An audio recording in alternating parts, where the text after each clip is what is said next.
نظم حمد کا مرکزی خیال۔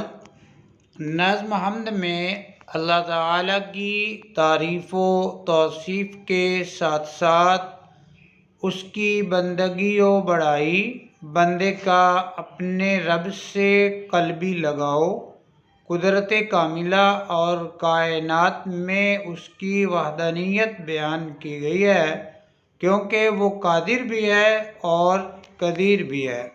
نظم نعت کا مرکزی خیال۔ نظم نعت میں شاعر آپ صلی اللہ علیہ وسلم کی تعریف و ستائش، عقیدت و محبت اور در اقدس پر مر مٹنے کی آرزو کے ساتھ مکان و لامکان میں آپ صلی اللہ علیہ وسلم کے جلوے کا تذکرہ کرتے ہوئے آپ صلی اللہ علیہ وسلم کو لالا و گل سے تشبیہ دے کر ثنا بیان کر رہا ہے۔ نظم برسات کی بہاریں کا مرکزی خیال۔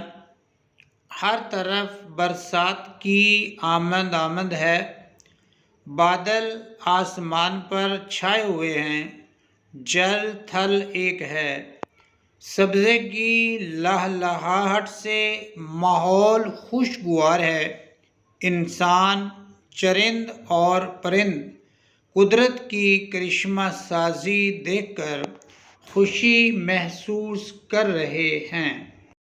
علامہ اقبال کی نظم پیوستہ رہ شجر سے امید بہار رکھ کا مرکزی خیال۔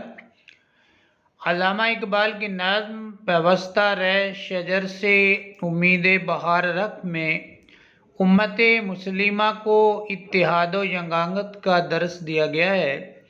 نظم میں اس بات کی طرف اشارہ کیا گیا ہے کہ ترقی و خوشحالی کا انحصار باہمی اتحاد و اتفاق میں پوشیدہ ہے۔